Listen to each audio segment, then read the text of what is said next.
بسم اللہ والحمد للہ والصلاة والسلام علی رسول اللہ وعلی آلہ واصحابہ اجمعین الی یوم الدین۔ الحمدللہ آج 1 مارچ 2020 کو سنڈے کے دن علمی و تحقیقی مجلس نمبر 105 میں 105 نمبر میں ہم نماز کا پریکٹیکل طریقہ سیکھیں گے انشاءاللہ تعالی، اور اسی طریقے کے اندر ہم نماز میں جتنے پوسچرز ہیں کس طریقے سے بنانے ہیں، کون سا رکن کیسے ادا کرنا ہے اس کو سیکھیں گے۔ اس کے بعد پھر عام نماز کا جو طریقہ ہے اس کے بعد انشاءاللہ تعالی نماز وتر کے طریقے کو، نماز جنازہ کے طریقے کو اور نماز عیدین کے طریقے کو انشاءاللہ تعالی۔ تو سب سے پہلے میں جو نماز کے لیے ہماری ریکوائرمنٹ ہے اس کو ڈسکس کرتا ہوں۔ وضو اور غسل والا معاملہ تو الگ سے ہے، یہ ساری چیزیں انڈرسٹوڈ ہیں۔ اس کے بعد جب آپ مسجد میں آئیں گے تو نماز کے لیے سب سے ضروری چیز یہ ہے کہ آپ قبلہ رخ کھڑے ہوں گے اور اپنے دماغ میں نیت کو حاضر کریں گے کہ آپ کون سی نماز پڑھنے جا رہے ہیں۔ جب تک نیت حاضر نہیں ہوگی نماز درست نہیں ہوگی۔ صحیح بخاری اور صحیح مسلم کی متفق علیہ حدیث ہے کہ اللہ کے محبوب صلی اللہ علیہ وآلہ وسلم نے فرمایا انما الاعمال بالنیات، اعمال کا دار و مدار نیتوں کے اوپر ہے۔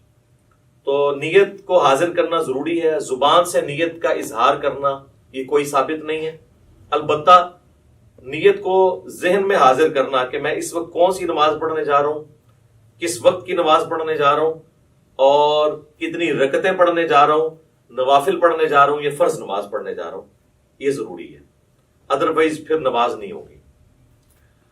اور جب آپ قبلہ رخ کھڑے ہوں، اب ہم تو ڈسکس کر رہے ہیں انڈیویجول کی نماز، جب امام کے پیچھے نماز پڑھنی ہے اس کا پروٹوکول تھوڑا بہت جو ڈیفرنٹ ہے، صف سیدھی کرنے کے اعتبار سے انشاءاللہ ہم پریکٹیکلی کریں گے، آپ سب لوگوں کو کھڑا کر کے انشاءاللہ تعالی۔ انڈیویجول جب کھڑے ہوں گے نماز کے لیے تو آپ نے اپنے پاؤں اتنے کھول لیں کہ نارمل جس کو کہا جاتا ہے، یعنی اگر میں اپنے اس بازو سے ایک سیدھا پرپینڈیکولر ڈرا کروں تو وہ سیدھا جا کے میرے پاؤں کے ایج کو پہنچے، نہ بہت زیادہ پاؤں کھولنے ہیں اور نہ بہت کم۔ اور عموماً اگر آپ تقریباً 10 سے 11 انچ تک کھول لیں تو وہ نارمل تصور کیے جاتے ہیں۔ جیسے ہی آپ اس سے باہر نکلیں گے تو پھر جب آپ صف میں کھڑے ہوں گے تو کندھے سے کندھا نہیں ملے گا، اور اسی طریقے سے پاؤں نہیں ملیں گے۔ پاؤں ملائیں گے تو کندھا آؤٹ ہو جائے گا، کندھا ملائیں گے تو پاؤں آؤٹ ہو جائے گا۔ تو یہ یعنی دونوں کو اس طریقے سے بیلنس کرنا ہے۔ مرد کے لیے یہ ضروری ہے کہ وہ اپنی شلوار کو ٹخنوں سے اوپر رکھے۔ نماز کے علاوہ بھی سنت ہے، نماز میں تو اسپیسیفکلی سنت ہے مرد کے لیے، کیونکہ سنن ابی داؤد میں حدیث ہے اس مرد کی نماز نہیں ہوتی جس کا کپڑا ٹخنوں سے نیچے ہو۔ تو اس چیز کو انشور کرنا ہے کہ آپ کا کپڑا جو ہے وہ ٹخنوں سے اوپر ہے، یعنی جو لٹکانے والا کپڑا ہے۔ جرابیں اس کے اندر نہیں آتی، وہ لٹکائی نہیں جاتی، وہ پہنی ہوئی ہوتی ہے۔ اس کے بعد اگر آپ کی آستینیں وضو کی وجہ سے چڑھی ہوئی ہیں اوپر، ان آستینوں کو نیچے کریں۔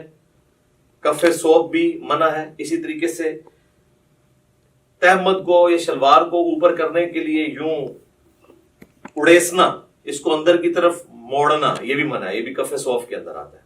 صحیح بخاری میں ان چیزوں کی ممانعت موجود ہے نبی صلی اللہ علیہ وآلہ وسلم کے ریفرنس سے۔ تو اس اعتبار سے ان ساری چیزوں کو دیکھ لینا ہے۔ پھر آپ نے قبلہ رخ کھڑے ہونا ہے اس حال میں کہ آپ جب قیام کے لیے اپنے ہاتھوں کو بلند کریں تو آپ کے یہ چیز ذہن میں ہونی چاہیے کہ میں اللہ تعالیٰ کے سامنے ہینڈز اپ کرنے جا رہا ہوں۔ یہ رفع الیدین کا ایک فلسفہ ہے، اور یہ جب ذہن میں ہوگا تو پھر نماز کے اندر خشوع و خضوع بھی نصیب ہوگا انشاءاللہ تعالیٰ۔ رفع الیدین کیسے کرنا ہے؟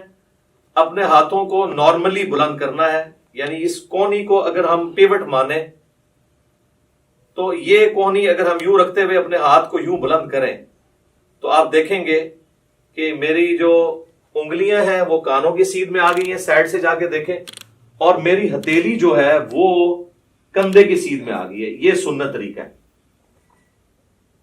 اور اس دوران ہاتھ کی انگلیاں اتنی کھلی ہوئی ہونی چاہیے جو نارمل ہے۔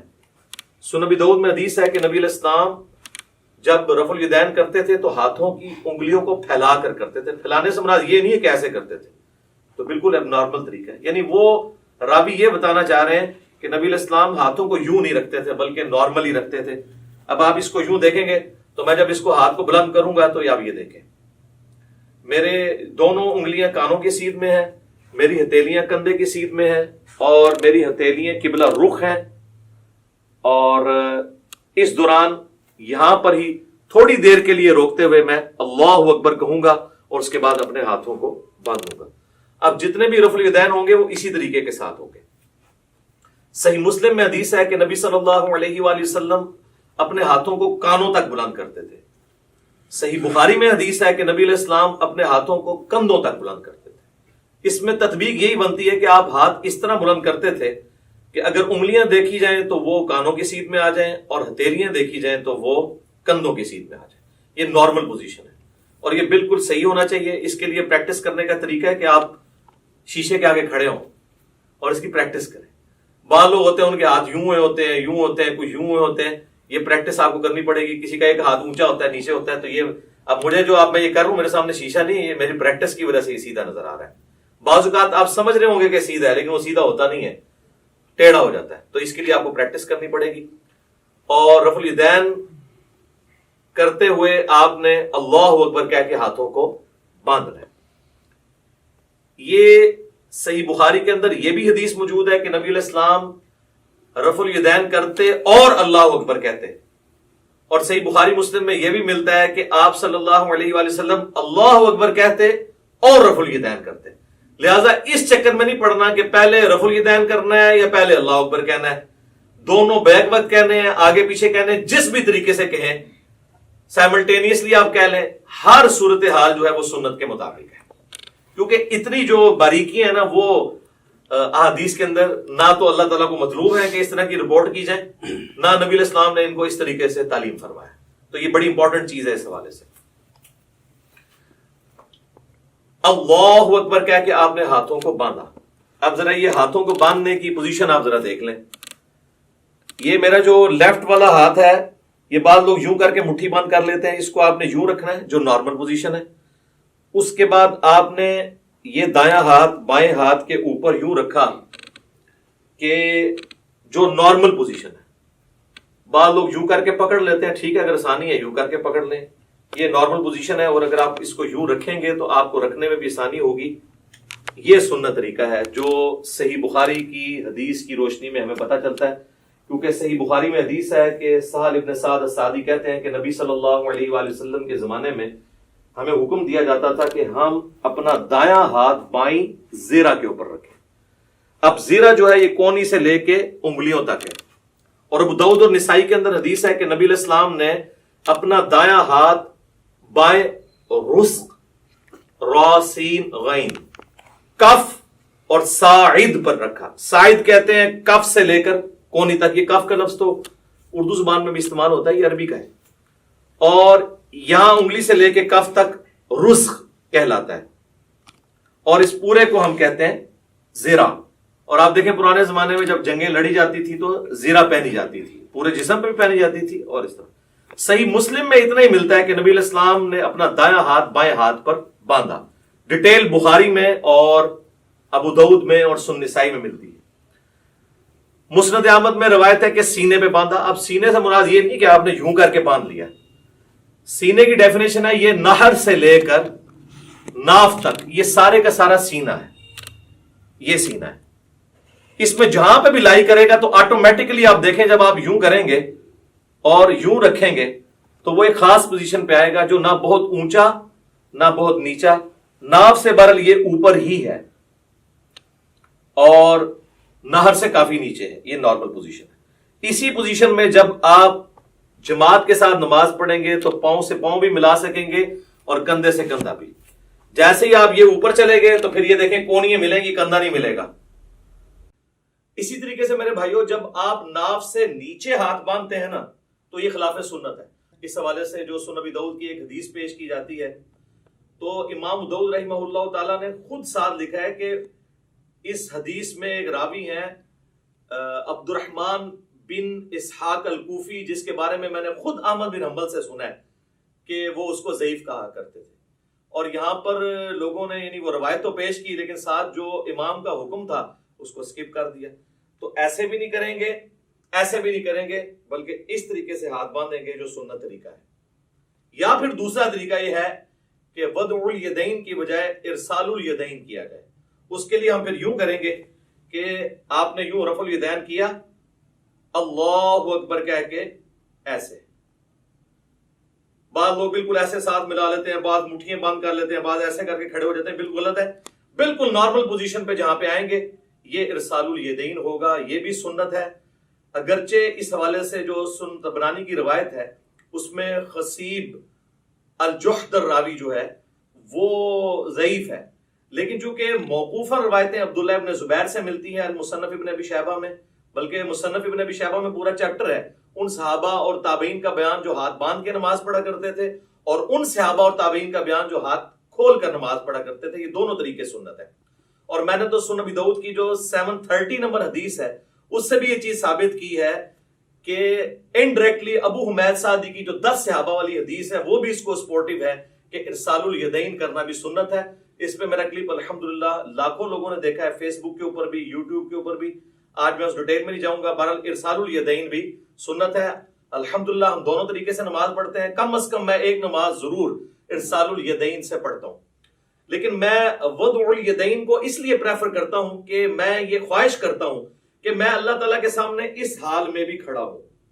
اب جو لوگ صرف ارسال الیدین کرتے ہیں وہ اس سنت سے محروم ہو جاتے ہیں، اسی طریقے سے جو لوگ رکوع کے بعد ہاتھ باندھنے کے قائل ہیں وہ بھی اس سنت سے محروم ہو جاتے ہیں۔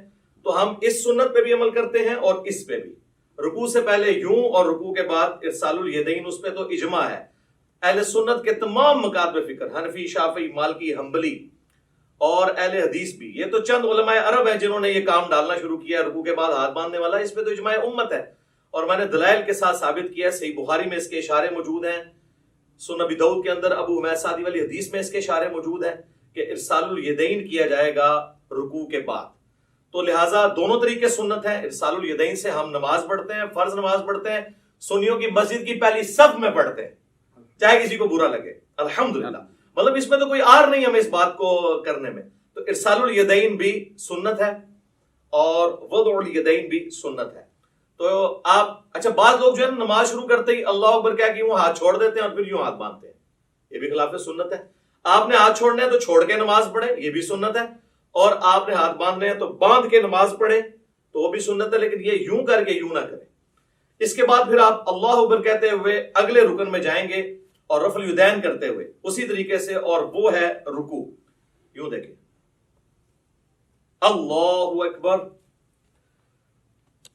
اب رکوع کے اندر آپ نے ساری انگلیاں جو ہے ہاتھوں کی پھیلا کے رکھنی ہیں اور مضبوطی کے ساتھ گھٹنوں کو پکڑنا ہے اور ان بازوؤں کو بالکل سیدھا کر دینا ہے۔ جب آپ سیدھا کریں گے تو آپ کی کمر آٹومیٹکلی خود بخود سیدھی ہو جائے گی، جو سنت طریقہ ہے، اور آرام سے یہاں پہ آپ تسبیحات کریں گے، اور اس کے بعد سکون سے پھر آپ تسبیحات پڑھنے کے بعد جو میں بعد میں بتاؤں گا، سمع اللہ لمن حمدہ، ربنا ولک الحمد حمدا کثیرا طیبا مبارکا فیہ، مختلف قسم کے الفاظ ہیں، ربنا ولک الحمد بھی کہہ سکتے ہیں۔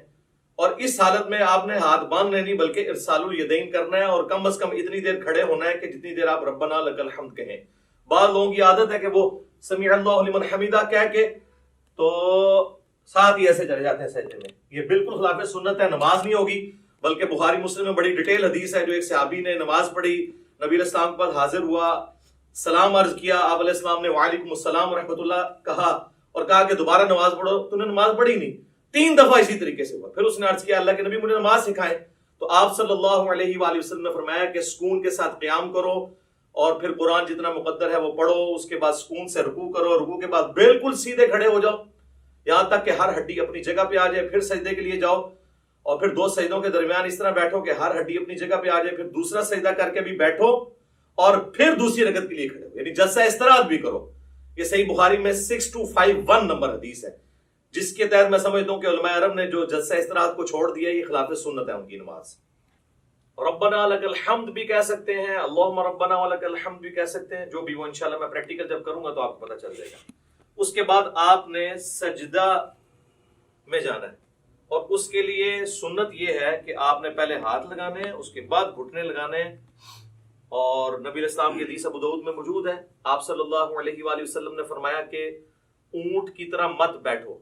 اور بعض لوگ کہتے ہیں جی اونٹ تو بیٹھتا ہی اس طرح کہ پہلے ہاتھ لگاتا ہے پھر گھٹنے، تو میں اس پہ اکثر کہتا ہوں کہ نبی علیہ السلام نے اونٹ بٹھایا ہوا ہے، اس میں آگے الفاظ موجود ہیں پہلے ہاتھ لگاؤ بعد میں گھٹنے. پھر صحیح بخاری میں جو حدیث ہے 803 نمبر، اس سے پہلے امام بخاری نے باقاعدہ عبداللہ ابن عمر کا عمل لکھا ہے جس کی پوری سند مصنف ابن ابی شیبہ میں موجود ہے کہ عبداللہ بن عمر جب سجدے میں جانے لگتے تھے پہلے ہاتھ لگاتے تھے بعد میں گھٹنے. لہٰذا علماء عرب جو نماز پڑھتے پہلے گھٹنے لگاتے ہیں، یہ سنت سے دور ہے ایز کمپیئر ٹو اس عمل کے جو ہم کرنے لگے ہیں. ربنا لک الحمد حمدا کثیرا طیبا مبارکا فی، اس کے بعد آپ سجدے کی طرف جھکیں گے تو آپ نے یہ دیکھیں یہ خود بخود اپنی جگہ بنائے گا ہر چیز. آپ دیکھ رہے ہیں میری انگلیاں ایسی جگہ پہ آئی ہیں کہ جب میں اس ایج کے اوپر سجدہ کروں گا تو میری انگلیاں کانوں کی سیدھ میں آئیں گی اور ہتھیلیاں کندھے کی سیدھ میں، جس طرح کے رفع الیدین کے وقت تھی، اور انگلیاں آلموسٹ نارمل پوزیشن میں ہوں گی. ایک ضعیف روایت ملتی ہے جس میں آپ صلی اللہ علیہ وآلہ وسلم کے بارے میں آتا ہے کہ انگلیاں ملا کے سجدہ کرتے تھے. کچھ تابعین کے بارے میں صحیح سند سے بھی ملتا ہے کہ وہ پسند کرتے تھے کہ انگلیاں ملا کے کی جائیں، لیکن اس پہ کوئی مرفوع یا موقوف حدیث اس حوالے سے نہیں ملتی. آپ نارمل پوزیشن میں رکھیں، اتنی نہ کھول دیں کہ یہ قبلہ رخ سے ہٹ جائیں، یہ نارمل پوزیشن میں. اور اگر کسی نے یوں رکھنی ہے تو یوں بھی رکھ سکتا ہے، اس میں ذرا تردد ہوتا ہے، اس میں ہتھیلیاں بھی لگ جاتی ہیں اور آپ آلموسٹ یہ قبلہ رخ ہی ہوتی ہیں انگلیاں. کانوں کی سیدھ میں انگلیاں آ جائیں گی، یعنی کہ یہ دو آنکھوں کے درمیان آپ آنکھوں کی سیدھ میں رکھیں گے، خود بخود کانوں کی سیدھ میں آئیں گی، اور ہتھیلیاں جو ہیں وہ شولڈر کی سیدھ میں. اور پھر آپ نے پہلے ناک لگانا ہے، اس کے بعد ماتھا لگانا ہے.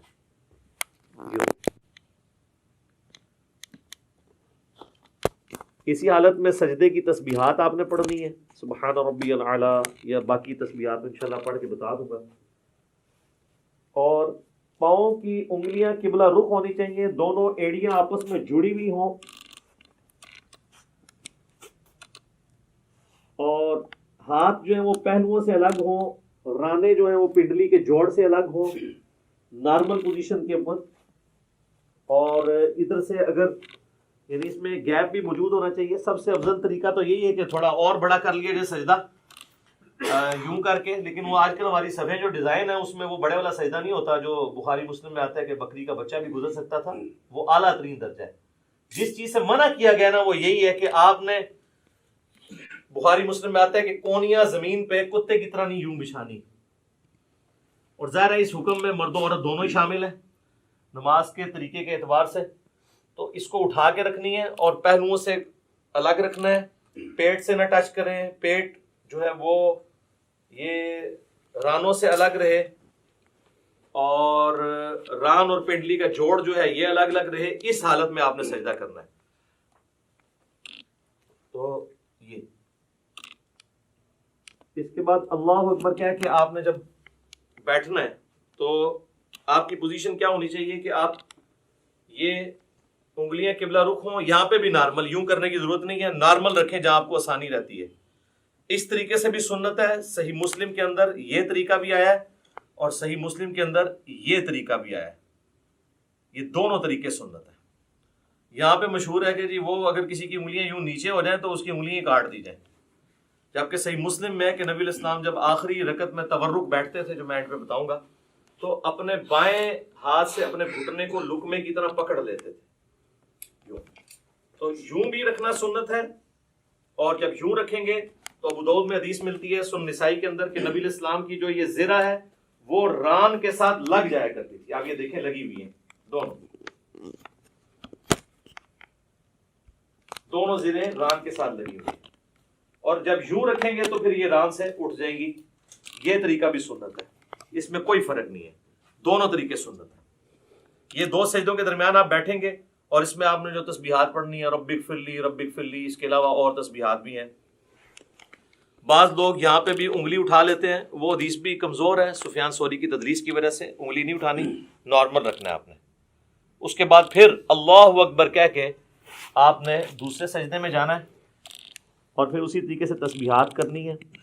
ناک بھی لگنا چاہیے، ماتھا بھی لگنا چاہیے، اور زمین کی سختی ہلکی سی معلوم ہونی چاہیے. بالکل نہیں ہوا میں سجدہ ہو رہا ہو، بہتر ہے مٹی والی جگہ پہ ہو تو زیادہ افضل ہے اور نبی الاسلام کو پسندیدہ بھی ہے. باقی چٹائی وغیرہ بھی جائز ہے، میں نے اس کے حوالے سے بھی کافی ویڈیوز ریکارڈڈ موجود ہیں. دوسرا سجدہ کر کے بھی آپ اللہ اکبر کر کے بیٹھیں گے. صحیح بخاری میں 6251 نمبر حدیث ہے. نبی الاسلام حکم دیتے تھے کہ نماز میں سکون کرو اس حال میں کہ تم نے بیٹھنا ہے اور اس کے بعد پھر دوسری رکعت کے لیے کھڑے ہونا ہے. اچھا، اس دوران یہ آپ دیکھیں جب دو سجدوں کے درمیان بیٹھنا ہے نا تو بایاں پاؤں لٹانا ہے اور دائیں پاؤں کو کھڑا رکھنا ہے. یہ جہاں پہ آپ کو نارمل لگے. بعض لوگوں کے پاؤں شروع سے عادت نہیں ہوتی ہے تو وہ پاؤں بےچارے جو ہیں وہ کھڑا نہیں کر سکتے، تو ان کو کبھی بعض کا ایسے کرنا پڑتا ہے. کر سکتے ہیں، جائز ہے، ایسے کر سکتے ہیں جیسے اس کو آسانی لگے یوں. لیکن سنت یہ ہے کہ دایاں پاؤں آپ کھڑے کریں گے اور بائیں کو لٹا کے اس پہ بیٹھیں گے دو سجدوں کے درمیان. پھر دوسرا سجدہ کر کے بھی ایسے ہی بیٹھیں گے اور پھر اللہ اکبر کہہ کے ہاتھوں کا سہارا لیتے ہوئے. صحیح بخاری میں حدیث ہے نبی علیہ السلام اعتماد کرتے ہوئے اٹھتے تھے. تو اعتماد کرتے ہوئے بعض لوگوں نے یہاں پہ وہ مٹھی بنانے والی وہ ایک کمزور روایت تھی، اس کا سہارا لیا. وہ کمزور روایت ہے. نارمل بخاری میں اعتماد، تو اعتماد ویسے ہی ہوگا جیسے عام حالت میں بندہ اٹھے گا. یہ اعتماد کا طریقہ ہے نارمل. یوں کرنے سے یہاں پہ نشان بن جاتے ہیں اور میں نے دیکھا لوگوں کی یہ ساری جگہ کالی ہوئی ہوتی ہیں. تو یہ تو اب ادھر تو آپ قالین پہ کر لیں گے، تو صحابہ کرام تو مٹی کے اوپر نماز پڑھتے تھے، تو کیا حالت ہو جاتی ہوگی اگر یہ والا کام ہو. تو وہ ایسے ایسے میں نے دیکھا یوں کر کے کھڑے ہو رہے ہوتے ہیں اور وہ کہتے ہیں مٹھیوں والی حدیث. وہ تو روایت ہی کمزور ہے. بخاری میں واضح ہے کہ نبی علیہ السلام اعتماد کر کے تو دوسری رکعت کے لیے کھڑے ہوتے تھے. اور اب جب ہم نے دوسرے سجدے سے سر اٹھانا ہے اللہ اکبر کہنا ہے، لیکن یہاں بیٹھنا ہے تو کچھ نہیں پڑھنا، بس اتنی دیر بیٹھنا ہے کہ سارے اعضاء اپنی جگہ پہ آ جائے. اس کے بعد بغیر اللہ اکبر کیے ہوئے یوں کھڑے ہونا ہے اور پھر ارسال الیدین کر رہے ہیں تو ایسے کھڑے ہو کے اگلی رکعت شروع کرنی ہے، اور وضع الیدین کر رہے ہیں تو اپنے ہاتھ باندھ کے. دونوں طریقے درست ہیں. اور پھر دوسری رکعت کو آپ نے اسی طریقے سے مکمل کرنا ہے. جب دوسری رکعت میں آپ تشہد میں پہنچیں گے، آپ دیکھ رہے ہیں دوسری رکعت جو ہے رفع الیدین کے بغیر شروع ہوئی ہے. جب ہم کھڑے ہوئے ہیں تو ہم نے رفع الیدین کر کے ہاتھ نہیں باندھے بلکہ ڈائریکٹ ہاتھ باندھے. اور رکھتے جتنی ہیں وہ رفع الیدین سے شروع ہوتی ہیں، یعنی طاق رکھتے ہیں پہلی اور تیسری. دوسری اور چوتھی بغیر رفع الیدین کے شروع ہوتی ہے. لیکن جو دوسرے والے رفع الیدین ہیں رکوع میں جاتے وقت اور رکوع سے اٹھتے وقت، یہ ہر رکعت میں ہوتا ہے. ایک اور رفع الیدین بھی ہے جو انس بن مالک سے جز رفع الیدین میں امام بخاری نے نقل کیا ہے دو سجدوں کے درمیان. تابعین سے بھی ثابت ہے، وہ بالکل ہم جائز سمجھتے ہیں. اب اگر کسی نے وہ کرنا ہے، ہمارے اہل تشیع بھائی کرتے ہیں، تو پہلے سجدے سے آپ اٹھیں اللہ اکبر کہہ کے یہاں پہ بیٹھے رب اغفر لی رب اغفر لی اللہم اغفر لی وارحمنی واہدنی وعافنی وارزقنی. اس کے بعد آپ نے یوں کرنا ہے اللہ اکبر اور پھر دوسرے سجدے میں جانا ہے. تو یہ طریقہ بھی درست ہے کیونکہ صحابہ کرام سے ثابت ہے. لیکن اکثر احادیث سجدوں کے بغیر رفع الیدین والی ہیں. یہ اکثر لوگ کہہ رہے ہوتے ہیں سجدوں میں بھی ہے، تو ہم تو سجدوں میں بھی قائل ہیں، میں تو سجدوں میں بھی کر لیتا ہوں، ارسال الیدین سے بھی نماز پڑھ لیتا ہوں، وضع الیدین سے بھی پڑھ لیتا ہوں. تو اس میں کوئی فرق نہیں ہے، جو سنت طریقے ثابت ہے. تو دوسری رکعت میں جب آپ بیٹھیں، اگر تو 4 رکعت والی نماز ہے تو پھر آپ یوں ہی بیٹھیں گے جس طرح آپ جلسے کے اندر بیٹھتے ہیں. دو سجدوں کے درمیان جو بیٹھنا ہے وہ جلسہ کہلاتا ہے، جس طرح رکوع کے بعد کھڑے ہونا قومہ کہلاتا ہے. تو یوں کر کے بیٹھیں گے، اسی طریقے سے یہ پاؤں کھڑے ہوئے ہوں گے اور یہاں پہ آپ تشہد پڑھیں گے. اور تشہد بیٹھتے ہی آپ نے اپنی انگلی بلند کر لینی ہے. صحیح مسلم میں 4 حدیث ہیں رفع سبابہ کے اوپر، یعنی انگلی کو بلند کرنا. اس میں سنت طریقہ یہ ہے کہ آپ نے یہ درمیان والی انگلی اور انگوٹھے کا یوں ہلکا بنانا ہے ایسے کر کے. اور ابو داؤد میں الفاظ ہے کہ نبی علیہ السلام جب انگلی اٹھاتے تھے ہلکی سی جھکی رکھتے تھے، یہ ایسے کر کے نہیں اٹھانی.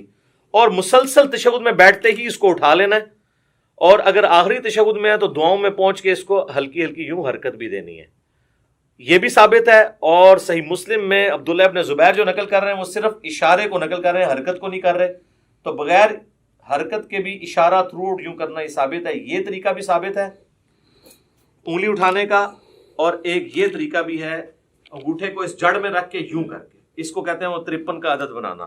یہ بھی طریقہ ٹھیک ہے. یہ دونوں طریقے ٹھیک ہیں. یہ عمومی طریقہ احادیث کے اندر رپورٹ ہوا ہے، چاہے یہاں پہ رکھیں چاہے یہاں پہ رکھیں، دونوں طریقے درست ہوں گے تشہد میں۔ اور یہ میں درمیان والے تشہد کی بات کر رہا ہوں جو 2 رکعتوں کے بعد ہے، جب آپ 4 رکعت پڑھ رہے ہو تو محمد عبدہ و رسولہ تک پڑھ کے ساتھ دروشی بھی پڑھ لیں تو افضل ہے۔ وہ مسند احمد میں حدیث موجود ہے کہ آپ تشہد کے بعد بھی کھڑے ہو سکتے ہیں۔ سنن نسائی میں، صحیح مسلم میں موجود ہے کہ نبی علیہ السلام جب 9 رکعت وتر پڑھا کرتے تھے تو 8ویں رکعت میں بیٹھتے، تشہد پڑھتے، دروشی پڑھتے، اس کے بعد دعائیں پڑھتے، اور پھر آپ صلی اللہ علیہ وآلہ وسلم کھڑے ہوتے تھے 9ویں رکعت کے لیے۔ تو درمیان والے تشہد میں پڑھ سکتے ہیں۔ بہرحال اس میں جب آپ کھڑے ہوں گے دروشی پڑھنے کے بعد اللہم صلی علی محمد وعلی آل محمد اتنا بھی پڑھ لیں تو کافی ہے۔ یہ بھی سنن نسائی میں 1293 نمبر 1293 نمبر حدیث ہے، نبی اسلام نے یہ مختصر دروشی بھی تعلیم فرمایا۔ تو اللہ اکبر کہہ کے جب کھڑے ہوں گے تو زمین پر اعتماد کریں گے یوں، اور اٹھتے وقت پہلے گھٹنے اٹھائیں گے، اس کے بعد آپ ہاتھوں کو اٹھائیں گے۔ جاتے وقت ہاتھ پہلے لگاتے ہیں، گھٹنے بعد میں، اور اٹھتے وقت اس کو اس طریقے سے آپ ریورس کرتے ہیں۔ یعنی دوسرے الفاظ میں جو کچھ آپ نے بچپن سے سیکھا ہے تقریباً اس کے الٹ ہی کرتے ہیں آپ پہلے گھوڑے لاندے نے پھر ہاتھ لاندے نے۔ تو اس طرح ذرا آسانی سے سمجھ آ جائے گا۔ اسی کو ہم نے عرض کیا ہے کہ مرنے سے پہلے ہے مسلمان کر لے اس پہ غور، کتابوں کا خدا اور ہے، بابوں کا خدا اور ہے۔ اچھا لوگ بڑا پراپوگنڈا کر رہے ہیں، اس نے 2 خدا کر دیے ہیں۔ 2 خدا نہیں ہم نے کیے ہیں، ہم نے یہ بتایا کہ اس خدا کا تعارف جو آپ نے کروایا ہے وہ نہیں ہے جو نبی علیہ السلام نے کروایا۔ وہ تو میں نے کلیریفائی بار بار کیا، ان کو بھی خیر سمجھ ہے۔ تو یہ کتابوں کی نماز آپ کو سکھا رہے ہیں جو نبی علیہ السلام نے امت تک، صحابہ، اہل بیت، تابعین، تبع تابعین کے ذریعے ہم تک پہنچائی ہیں الحمدللہ۔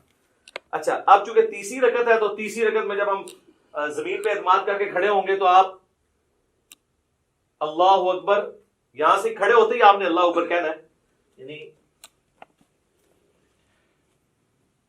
اللہ اکبر۔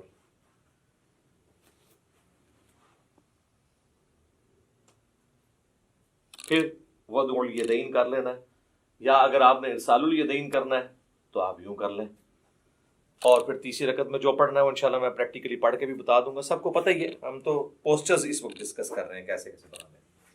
تیسری رکعت بھی اسی طریقے سے ہوگی، اور تیسری رکعت میں بھی دوسرا سجدہ کرنے کے بعد جلسے میں بیٹھ کے، جسے جلسہ استراحت کہتے ہیں، پھر آپ نے کھڑے ہونا ہے تیسری رکعت کے لیے اور چوتھی رکعت کے لیے، اور وہ رفع الیدین کے بغیر ہوگی، ڈائریکٹ ہاتھ باندھیں گے یا ارسال الیدین کریں گے نارمل پوزیشن میں۔ پھر اسی طریقے سے اللہ اکبر کہہ کے آپ رکوع میں جائیں گے، پھر رکوع سے اٹھیں گے اور ربنا لک الحمد کہیں گے۔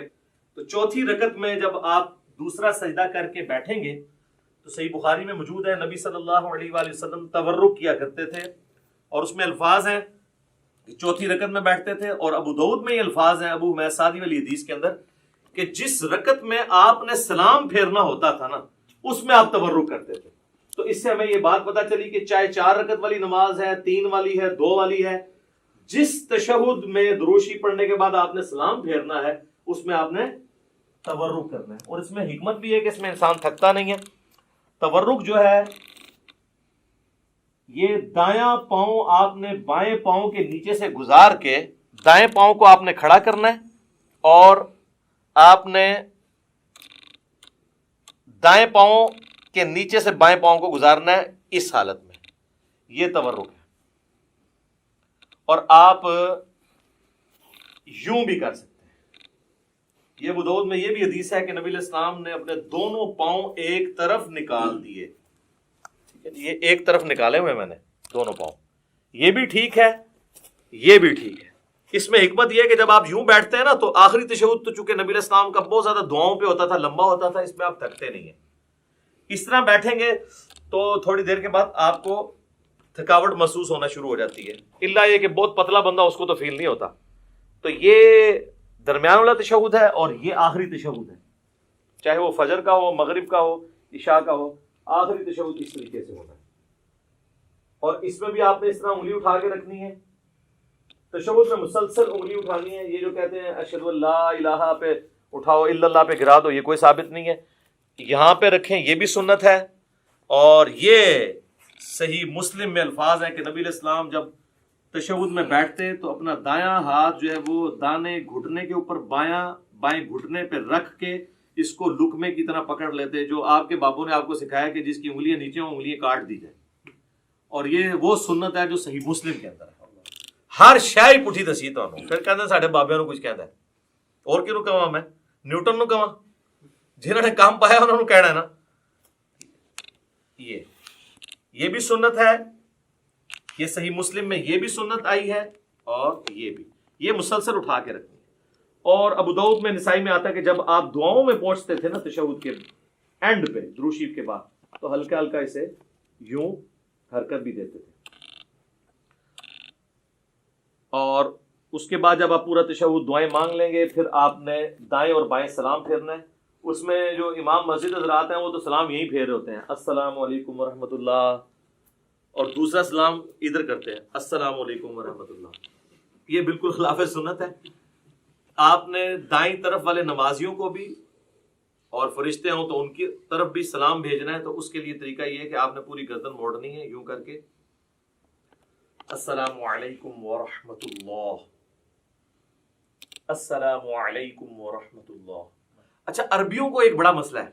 اچھا، السلام علیکم ورحمۃ اللہ وبرکاتہ بھی ثابت ہے ابو داؤد کے اندر، دونوں طریقے درست ہیں۔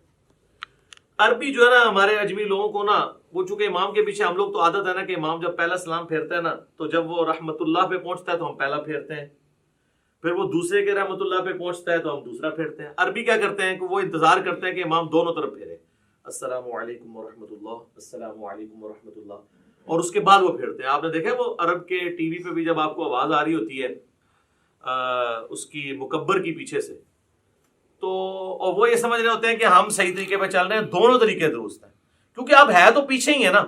جب پہلا سلام پھیرا اس کے بعد ہی آپ نے بھی پہلا پھیرا نا، تو یہ نہیں کہ پورا پھیرے، اگر اس طریقے سے بھی کوئی کرنا چاہتا ہے وہ بھی ٹھیک ہے۔ یہ خام خواہ لوگوں پہ فتوے لگانا کہ وہ امام سے آپ آگے نکلے، امام سے کب آگے نکلے؟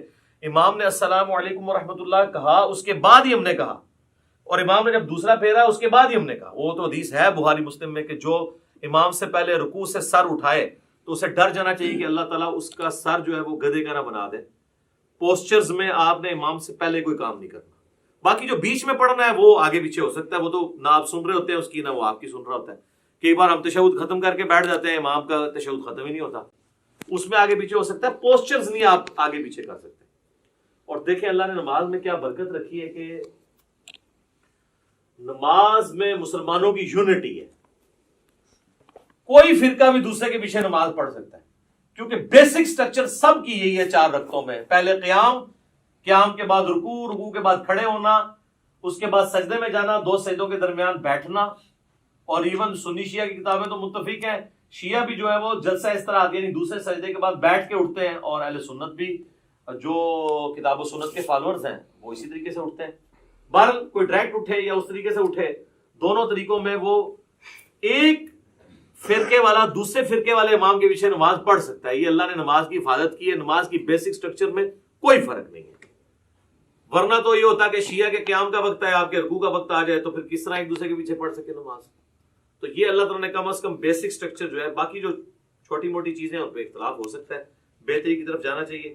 تو یہ میں نے آپ کو ایک بلیو پرنٹ پیش کر دی ہے، قیام کیسے کرنا ہے، رفع الیدین کیسے کرنا ہے، اور اسی طریقے سے سجدہ کیسے کرنا ہے، 2 سجدوں کے درمیان بیٹھنا کیسے ہے، کون کون سی چیز پہلے لگانی ہے، کون سی بعد میں، کیسے سہارا لے کے اٹھنا ہے، انگلیاں کیسے رکھنی ہے، ساری چیزیں بتا دی ہیں۔ اہل تشیع کے ہاں ایک ریناؤنڈ چیز ہے کہ وہ جب یعنی نماز کا اختتام کرتے ہیں تو 3 دفعہ اللہ اکبر ایسے ایسے کہتے ہیں، تو سلام نہیں پھیرتے، لیکن شیعہ سلام پھیرنے کے قائل بھی ہیں۔ خامنائی صاحب نے نماز پڑھائی، ثاقب اکبر صاحب نے مجھے خود کہا، میں نے ان کے پیچھے نماز پڑھی، انہوں نے دونوں طرف سلام پھیرا، دونوں طریقے درست ہیں۔ باقی اللہ اکبر پہ تو ہم بھی متفق ہیں کہ نماز کے اینڈ پہ ہم بھی بلند آواز سے اللہ اکبر کہتے ہیں۔ بخاری مسلم میں حدیث ہے کہ نبی علیہ السلام کی نماز کا مکمل ہونا اللہ اکبر کی آواز سے، تکبیر کی آواز سے پہچانا جاتا تھا، اس کے بعد آہستہ آواز سے 3 دفعہ استغفر اللہ، اور پھر اللہم انت السلام منک السلام تبارک یا ذا الجلال والاکرام۔ جو ہمارے گرین اور بلو کارڈز آپ پڑھ سکتے ہیں، سب کچھ موجود ہے اس کے اندر۔ تو یہ بیسک سٹرکچر تھی جس میں نے کوشش کی کہ آپ کو ایک اوور آل پکچر پتہ چل جائے۔ اب میں فزیکلی آپ کو نماز پڑھ کے بھی بتاؤں گا، تاکہ آپ کو پتہ چل جائے کہ اس میں نے یہ پڑھنا ہے اور اس طرح پڑھنا ہے اور کم از کم اتنا پڑھنا ہے. زیادہ تو آپ جتنا گڑ ڈالیں میٹھا ہوگا. لیکن اس لیول پہ جانے سے پہلے میں آپ کو ایک بلو پرنٹ باقی نمازوں کا بھی بتا دیتا ہوں. یہ تو 4 رکعتوں کا بتایا, اگر 2 رکعتیں ہوتی تو میں دوسری رکعت میں یوں تورک بیٹھ جاتا. اور اگر وطر کی نماز ہوتی تو وطر کا طریقہ بھی اب ہم ڈسکس کر رہے ہیں, تو وطر کا طریقہ بھی سیم اسی طریقے سے جس طرح عام نماز ہے. 3 وطر نبی علیہ السلام کی عمومی سنت ہے. صحیح بخاری میں قاسم بن محمد بن ابی بکر جو سیدنا ابو بکر رضی اللہ تعالیٰ عنہ کے پوتے ہیں, وہ کہتے ہیں میں نے صحابہ کرام کو 3 رکعت وطر پہ پایا, البتہ ایک میں حرج نہیں ہے. اور بخاری مسلم میں وہ تو مشہور حدیث ہے, رمضان ہو یا غیر رمضان. اما عائشہ کہتی ہیں نبی علیہ السلام 11 رکعت پڑھتے تھے, 8 تراویح اور 3 وطر, یا 8 نفل یا تہجد, کچھ بھی کہہ لیں. تو 3 وطر کا طریقہ یہ ہے کہ آپ نے وطر کو مغرب سے مختلف کرنا ہے, کیونکہ المستدرک للحاکم میں صحیح ابن حبان میں موجود ہے, نبی علیہ السلام نے فرمایا اسے مغرب سے مختلف کرو. اور مغرب سے مختلف کرنے کا طریقہ کیا ہے کہ 2 طریقے ہیں. ایک وہ ہے جو صحیح بخاری اور مسلم میں آیا ہے عبداللہ بن عمر سے, کہ وہ 2 رکعتیں پڑھنے کے بعد سلام پھیر دیا کرتے تھے, اور پھر سلام پھیرنے کے بعد اگر کسی اپنے غلام کو کوئی حکم دینا ہوتا تو حکم دیتے تاکہ یہ پتہ چل جائے کہ اس کے دوران بول سکتے ہیں, اور پھر 1 رکعت الگ سے پڑھا کرتے تھے. یہ مغرب سے مختلف کرنے کا ایک طریقہ ہے. دوسرا جو ہے وہ ہمیں سیدنا عمر فاروق رضی اللہ تعالیٰ عنہ سے صحیح ابن خزیمہ میں, ابن حبان میں, المستدرک للحاکم اور کئی کتابوں میں ملتا ہے کہ وہ کیا کرتے تھے کہ دوسرا جو تشہد ہے نا, جو 2 رکعتوں کے بعد جو تشہد ہے وہ نہیں بیٹھتے تھے. مغرب میں تو ہم بیٹھتے ہیں نا, تو دوسری رکعت میں بھی وہ جلسہ استراحت کرتے تھے اور تیسری رکعت کے لیے کھڑے ہو جاتے تھے. اور جب آپ تیسری رکعت کے لیے کھڑے ہوں گے, چونکہ یہ آڈ رکعت ہے, تو پھر یہ رفع الیدین سے شروع ہوگی. یہ بھی اکثر لوگ پوچھ رہے ہوتے ہیں کہ تیسری بغیر رفع الیدین دی ہوگی, رفع الیدین. سر آڈ رکعت سمپل فارمولہ ہے رفع الیدین کے ساتھ. رفع الیدین کتنے ہونے ہیں؟ 4 رفع الیدین تو اتفاقی ہیں. نماز شروع کرتے وقت, ہر رکعت میں رکوع میں جاتے وقت اور اٹھتے وقت 3 ہو گئے, اور 2 رکعتوں سے اٹھ کے یعنی تیسری رکعت کے اندر یہ 4 ہے, اور 5واں 2 سجدوں کے درمیان ہے. اس کے علاوہ بھی اگر جس کو جتنا شوق ہے کرتا رہے, ہر اٹھک بیٹھک پہ کرے, اس کی مرضی. یہ ایٹ لیسٹ ڈیٹم لیول ہے. اچھا جی, اب وطر میں چونکہ وہ مختلف اس طرح کرنا ہے, وہ تو میں نے آپ کو بتا دیا. جب آپ تیسری رکعت میں ہوں گے, چاہے وہ الگ سے پڑھ رہے ہوں آپ, چاہے وہ آپ فصل کر کے یعنی سلام درمیان والے دونوں پھیر کے اس کے بعد پڑھ رہے ہوں, تو جب آپ تیسری رکعت میں سورۃ الفاتحہ میں سورت ملا لیں گے, اس کے بعد آپ اس کے ساتھ ہی دعائے قنوت پڑھ سکتے ہیں. اللہم اہدنی فیمن ہدیت. آج کلپ چڑھ گیا ہوگی کہ اصل دعا کیڑی ہے, ٹھیک ہے جی. تو اور اس میں آپ ارسال الیدین اگر کیے ہوئے تو اس حالت میں پڑھیں گے, لیکن پڑھیں گے آپ رکوع سے پہلے.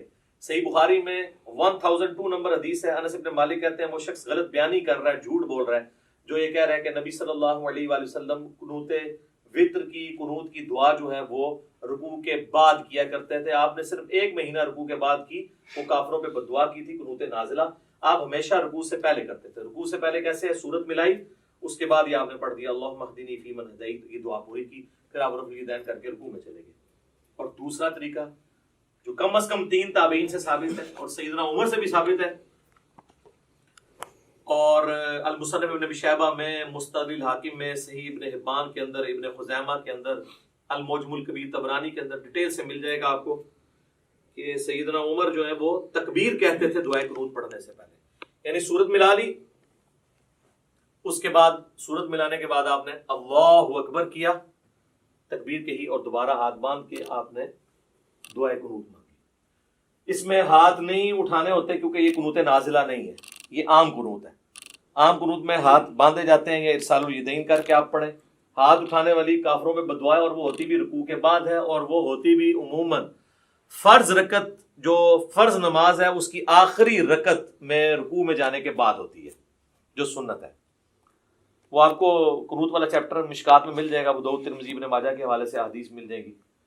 اور جو قنوت وطر کے اندر کوئی قنوت نازلہ کرنا چاہتا ہے تو نبی علیہ السلام سے ثابت نہیں, لیکن صحابہ کرام سے, ابی ابن کعب سے صحیح ابن خزیمہ کے اندر موجود ہے, جس میں دعائے قنوت بھی انہوں نے پڑھی اور ساتھ درود شریف بھی پڑھا اینڈ کے اوپر, اور بھی دعائیں مانگی. وہ آپ کر سکتے ہیں, صحابہ کا یہ طریقہ. اور میں اس پہ اکثر کہتا ہوں کہ جو لوگ کہتے ہیں کہ صحابہ کرام نعوذ باللہ حجت نہیں ہے، ہم نے مرفوع حدیثی دیکھنی ہے، تو ان کے لیے لمحہ فکری ہے کہ وہ جتنی یہاں پہ قنوت نازلہ پڑھا رہے ہیں اپنے وطروں کے اندر رمضان میں، وہ تو صحابہ کا طریقہ ہے۔ جب داڑھی کی باری آتی ہے ہم نہیں کاٹتے، لیکن مٹھی کے بعد صحابہ کا اجماع ہے کہ کاٹنا جائز ہے۔ وہاں کہتے ہیں جی ہم نبی علیہ السلام کو دیکھ رہے ہیں، تو نبی علیہ السلام کو بھی نہیں آپ دیکھ رہے، نبی علیہ السلام کی تو مٹھی سے بڑی نہیں ہے، یہ بھی میں نے ثابت کیا ہے الحمدللہ۔ ساتھ ساتھ تھوڑی سی برین واشنگ ہوتی رہنی چاہیے، تبھی چیزوں کی سمجھ آتی ہے۔ تو اللہ اکبر کہہ کے ارسال الیدین کیا یا ہاتھ باندھے اور آپ نے دعائے قنوت پڑھی، اس کے بعد اللہ اکبر کہہ کے دعائے قنوت کے بعد روشی بھی پڑھنا ہے، اور پھر آپ نے وہ پورا کیا۔ اب چونکہ چاہے آپ نے فصل کیا ہوا ہے، درمیان میں 2 پڑھ کے سلام پھیرے ہوئے ہیں، یا آپ نے 2 کے بعد آپ کھڑے ہوئے ہیں، دونوں صورتوں میں تیسری رکعت تو آپ کی وتر کی آخری ہوگی، اس میں پھر آپ تورکی بیٹھیں گے۔ بلکہ سنن کبریٰ البیہقی میں یا مصنف ابن ابی شیبہ میں ملتا ہے نا کہ جس رات سیدنا ابو بکر کو دفن کیا گیا تو رمضان کی رات نہیں تھی، تو حضرت عمر نے کہا میں نے تو وتر ہی نہیں پڑھے ہوئے ہیں، تو پھر انہوں نے کہا میں جماعت کراتا ہوں تو میرے پیچھے وتر پڑھو۔ اس سے یہ بھی بات پتہ چلی کہ رمضان کے علاوہ وتر کی جماعت کروائی جا سکتی ہے۔ تو اس میں انہوں نے وتر اسی طریقے سے پڑھائے تھے کہ انہوں نے درمیان تشہد چھوڑا تھا اور اپنا 3 وتر پڑھائے تھے۔ اور وتر کے اوپر میرا ڈیٹیلڈ 130 مسئلہ ہے، اس میں میں نے ساری نیٹی گریٹیز ڈسکس کی ہیں، آج اس ڈیٹیل میں جانے کی ضرورت نہیں۔ نماز وتر بھی کمپلیٹ ہوگی جی، کوئی چیز ہے تو نہیں کی نماز وتر کے حوالے سے؟ کون سی دعا آخر میں؟ وتر کے بعد جب ختم کرتے ہیں، وتر کے بعد وہ تو اذکار ہے نا، وہ وتر کے طریقے میں تو نہیں آتے، وہ تو ہے سبحان الملک القدوس اور 3 دفعہ پڑھ کے رب الملائکۃ والروح، آخری بار اس کو اونچی، وہ تو اذکار ہیں، وہ تو علیحدہ سے ہمارے لکھے ہوئے ہیں۔ فی الحال ہم طریقے کو ڈسکس کر رہے ہیں، اور یہ تو ہو گیا نماز وتر کا طریقہ۔ اب آ جائیں آپ نماز عیدین کے طریقے کے اوپر، تو وہ تو ہوتی 2 رکعت ہے، چاہے وہ عید الاضحیٰ ہو یا عید الفطر ہو، 2 رکعتیں ہوتی ہیں، اور اس میں 12 تکبیرات ہوتی ہیں، جو ابو داؤد کے اندر حدیث موجود ہے، الموطا امام مالک کے اندر موجود ہے کہ 7 تکبیرات سورۃ الفاتحہ سے پہلے پہلی رکعت میں، اور 5 تکبیرات سورۃ الفاتحہ سے پہلے دوسری رکعت میں۔ یہ طریقہ ہے، اور اگر کوئی بھول جائے تو رکوع کے بعد بھی کر سکتا ہے۔ اس میں طریقہ یہی ہے کہ اللہ اکبر کہہ کے آپ نماز شروع کریں گے۔ اگر آپ نے وضع الیدین کیا ہے تو آپ جب تکبیرات کہیں گے اللہ اکبر تو دوبارہ ہاتھ باندھیں گے۔ اگر آپ ارسال الیدین کر رہے ہیں تو اللہ اکبر اللہ اکبر، یوں 7 تکبیرات کو آپ پورا کریں گے، اور اس کے بعد یعنی ثنا پڑھنے کے بعد 7 تکبیرات، پھر اعوذ باللہ بسم اللہ پڑھ کے امام نے سورۃ الفاتحہ پڑھنی ہے، آپ نے تو سننی ہے۔ اور دوسری رکعت میں امام جب سورۃ الفاتحہ شروع کرنے لگے گا اس سے پہلے وہ تکبیرات کہتا ہے۔ اگر کوئی پہلے میں بھول گیا ہوا ہے تو دوسرے میں 12 پوری کر لے، یعنی یہ زائد تکبیرات ہی ہیں، سنت افضل عمل ہے۔ تو عید کی نماز کے اندر یہ ایک مین چیز ہے، اور عید کی نماز جمعے کی طرح دن کی نماز ہونے کے باوجود جہری نماز ہے۔ ویسے دن کی جتنی نمازیں ہیں وہ سرن ہے، چاہے زور ایسا ہے، جمعے کی بلند آواز سے ہوتی ہے، اور عید کی بھی اگرچہ دن کی نماز ہے لیکن وہ جہرن پڑھی جاتی ہے۔ اور دوسرا فرق یہ ہے کہ جمعے میں خطبہ پہلے ہوتا ہے، نماز بعد میں، اور عیدین کے اندر کیا ہوتا ہے؟ نماز پہلے خطبہ بعد۔ باقی وہ آل امیہ نے پہلے شروع کروا دیا تھا، کیونکہ بعد میں حضرت علی کے اوپر وہ لانتے کرتے تھے، تو ظاہر سامنے تو صحابہ بیٹھے تھے۔ 5 تکبیروں میں باندھنے، یار میں نے بتایا ہے کہ اگر ارسال الیدین کر رہے ہیں تو ارسال الیدین کریں گے، اگر وضع الیدین کرنا ہے تو وضع الیدین، چھوڑنا نہیں ہے۔ حنفی چھوڑتے ہیں، مجھے پتا ہے، ہاں وہ میں نے کلیئر کر دیا کیا کرنا ہے، اسی لیے کہا ہے تو اس کو مزید کلیئر کرتے ہیں۔ تو عید کی نماز کے اندر ہمارے حنفی بھائیوں کے اندر یہ چیز موجود ہے کہ وہ ارسال الیدین کرتے ہیں، اور آخری دفعہ جب وہ تکبیر کہتے ہیں، خیر وہ 12 تکبیریں تو کہتے بھی نہیں، وہ 6 تکبیریں کہتے ہیں، تو اس کو باندھتے ہیں۔ تو ٹھیک ہے یار، کسی بہانے چلو سال بعد یا رفع دین کر رہے ہیں، کرن دو۔ شکر ہے کہ وہ جو گھوڑوں کی دموں والا انہوں نے ایک تماشا لگایا ہوا تھا، اور وہ کہتے تھے وہ بت رکھ کے آتے تھے، وہ ساری چیزیں ختم ہو جاتی ہیں۔ رفع الیدین نماز کا سکون برباد کرتا ہے، تو جے سال بعد وہ سکون والی نماز دی بے سکونی کرنے لگے نا، یعنی سنت کے مطابق عمل کرنے ہی لگے، تو کرنے دیں یار، باندھنا کرا دیو کہ رفع الیدین ہونا تھا۔ عید قائم ہے تو ان کی ڈاکٹرین ختم ہے، وہ کہتے ہیں نماز کے سکون کو برباد کرتا ہے تو پھر ہر رفع الیدین کرے گا۔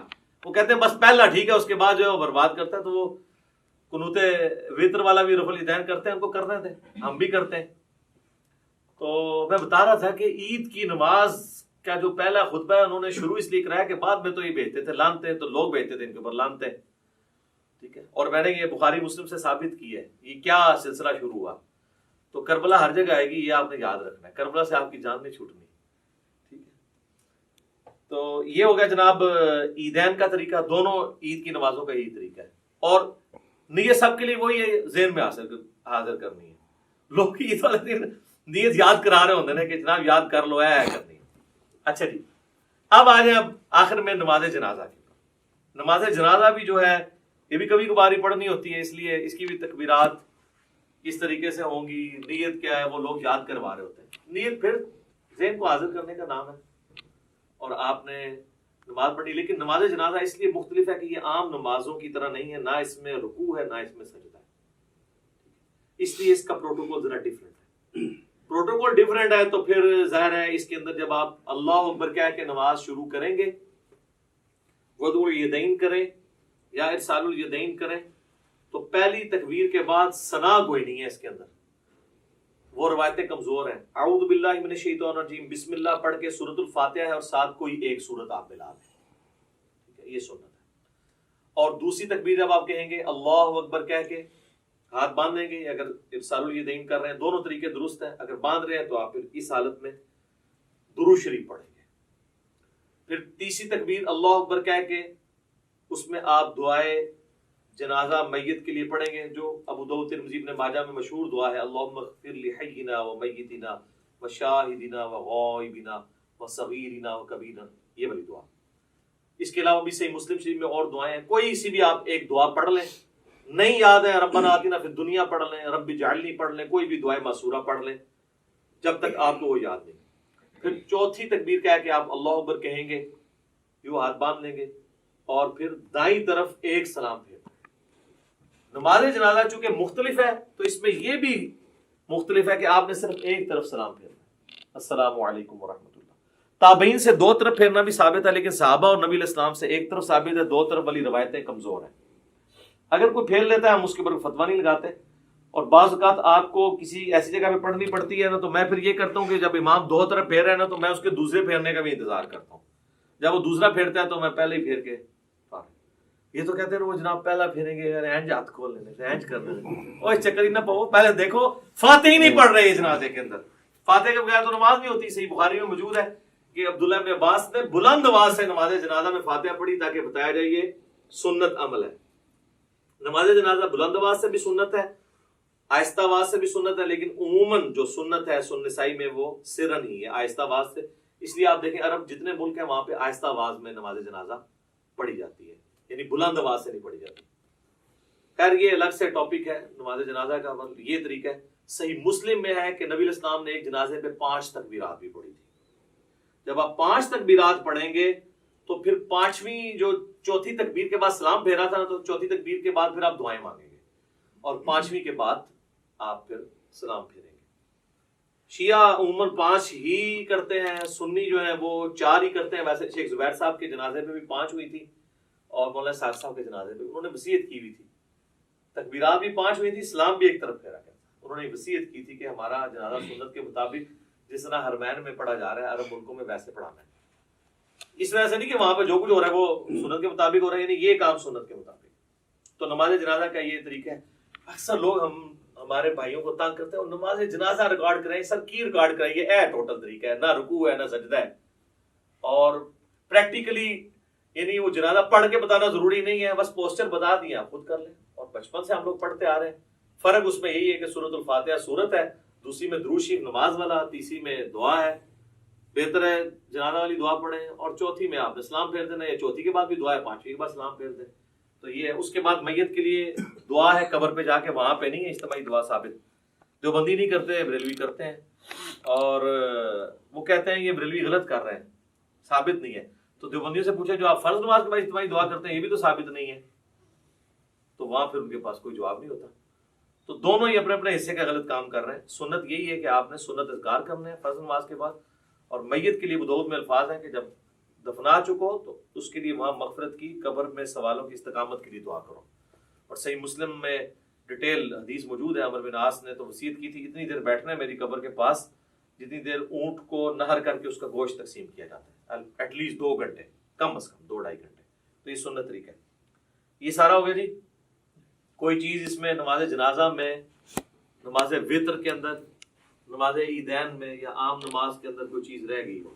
جنازے میں کوئی کسی بندے کی تکبیرات چھوٹ جائے، ہاں اس میں یہ ہے کہ جس طرح عام نماز میں تو ہمیں پتہ نا کہ اگر کوئی رکعت چھوٹ جائے تو وہ رکعت پوری کرنی ہوتی ہے، تو اس میں بھی اگر آپ کی تکبیرات چھوٹ گئی ہوئی ہیں نا تو آپ نے تکبیرات جو ہیں وہ پوری کرنی ہے. اب چونکہ اگر سرن ہو رہا ہے پھر تو آپ کو پتہ ہی نہیں کون سی تکبیر چل رہی ہے، تو آپ اپنی ترتیب سے ہی کریں. آپ یہی سمجھیں وہ آپ کی پہلی ہے، آپ سورۃ الفاتحہ پڑھ لیں، اور اگر جہرن ہو رہی ہے تو آپ اسی کو فالو کریں، اور جو رہ گئی ہے امام کے سلام پھیرنے کے بعد آپ اس کو مکمل کریں ان تکبیرات کو.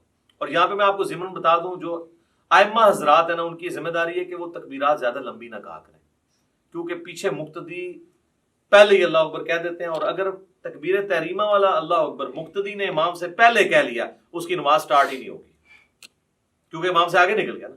درمیان والی جو انتقال والی تکبیرات ہیں وہ تو آگے پیچھے ہو سکتی ہیں اس میں، لیکن پہلی تکبیر اگر امام سے پہلی، اب کئی امام جنازے میں، عیدین میں، عام نمازوں میں تو نہیں، زیادہ جنازے میں ہوتا ہے، وہ کرتے ہیں اللہ اکبر. اب نیچے جو بیچارہ شروع کرتا ہے، عیدین میں بھی دیکھا ہے لوگ شروع کرتے ہیں تو وہ اکبر ختم نہیں ہوتا، وہ پہلے ہاتھ باندھ دیتے ہیں یا ہاتھ چھوڑ دیتے ہیں. تو میں تو انتظار کرتا ہوں جب وہ اکبر کے رع پہ پہنچتا ہے نا نماز عید میں یا نماز جنازہ میں، تو پھر میں اللہ اکبر سے پڑھوں. تو یہ آپ ٹرین کریں تو بہتر یہ کہ آپ مختصر اس کو کریں، اتنا لمبا نہ کریں کہ پیچھے لوگوں کے سانس ٹوٹ جائیں، یا ان کو ایجوکیٹ کریں. اتنا لمبا کرنے کی ضرورت کیا ہے؟ یہ تو ضرورت تھی اس وقت جب سپیکر نہیں تھے تو پیچھے تک آواز پہنچانے کے لیے کہ چلو آ ہی جائے کسی کو آواز. تو اب تو ضرورت نہیں ہے. اللہ اکبر سپیکر میں اتنے ماشاءاللہ موجود ہے. اور کوئی چیز اس حوالے سے جو اس کے پوسچرز طریقے کے اعتبار سے آ رہی ہو؟ جی سنت ہے. جنازے میں بھی ہر تکبیر کے اوپر رفع الیدین کرنا ہے، یہ بھی سنت ہے. نماز عیدین میں بھی ہر تکبیر کے اوپر رفع الیدین کرنا سنت ہے. ابو داؤد میں واضح حدیث ہے، مسند احمد میں موجود ہے، عبداللہ بن عمر کہتے ہیں کہ قیام کی حالت میں نبی علیہ السلام جب بھی تکبیر کہتے تھے تو اپنے ہاتھوں کو بلند کرتے تھے. تو یہ جنرل ہے، ٹھیک ہے. شیخ البانی کا یہ موقف ہے کہ جنازے میں عیدین میں چھوڑ بھی سکتے ہیں، اور یہاں پہ بھی جو البانی صاحب کے فالوور ہیں وہ عید کے خطبے میں کہہ رہے ہوتے ہیں چھوڑ بھی دیتے ہوں. میں خدا دا ناج حنفی سال بعد کرنے لگے جو وہ بھی چھڑان لگے ہو. کیوں اس طرح کی باتیں بتاتے ہیں جو سند سے ثابت ہی نہیں ہے؟ یہ بالکل غلط ہے. رفع الیدین تو المعجم الکبیر طبرانی پہ ہے کہ رفع الیدین کرنے پہ ہر انگلی کے عوض آپ کو 10 نیکیاں ملتی ہیں.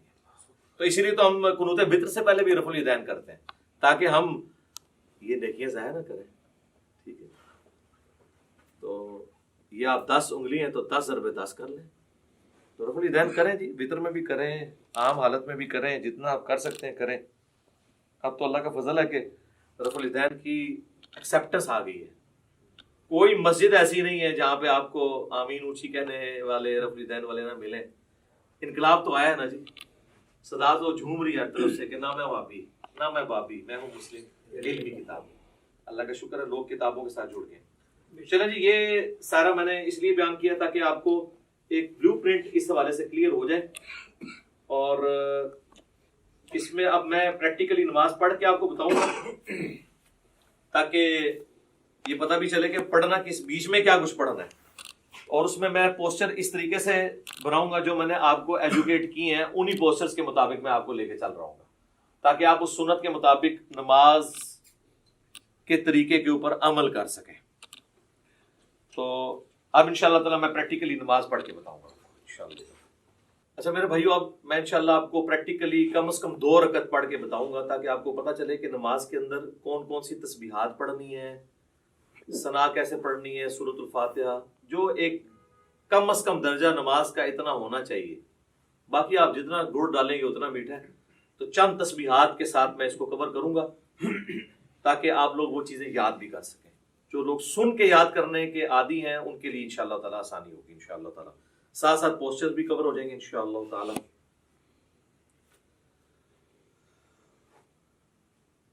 اللہ اکبر. سبحانك اللهم وبحمدك وتبارك اسمك وتعالى جدك ولا إله غيرك. أعوذ بالله من الشيطان الرجيم. بسم الله الرحمن الرحيم الحمد لله رب العالمين الرحمن الرحيم مالك يوم الدين إياك نعبد وإياك نستعين اهدنا الصراط المستقيم صراط الذين أنعمت عليهم غير المغضوب عليهم ولا الضالين آمين بسم الله الرحمن الرحيم قل يا أيها الكافرون لا أعبد ما تعبدون ولا أنتم عابدون ما أعبد ولا أنا عابد ما عبدتم ولا أنتم عابدون ما أعبد لكم دينكم ولي دين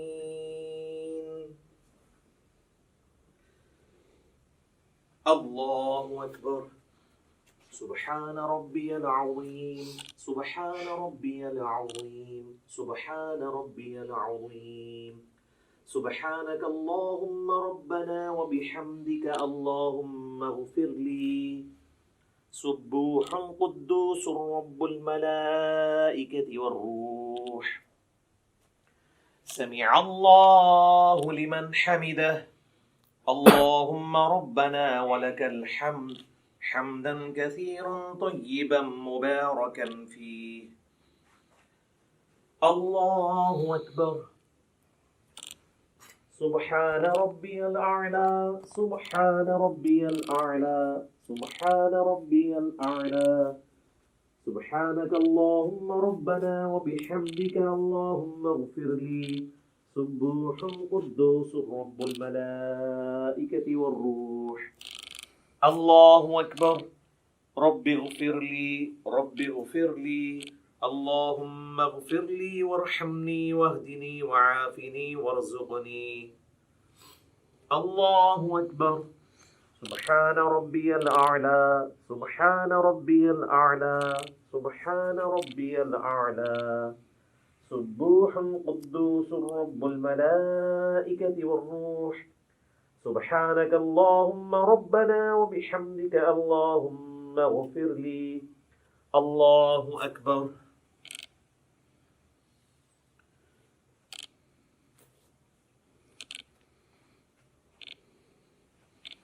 بسم الله الرحمن الرحيم الحمد لله رب العالمين الرحمن الرحيم مالك يوم الدين إياك نعبد وإياك نستعين اهدنا الصراط المستقيم صراط الذين أنعمت عليهم غير المغضوب عليهم ولا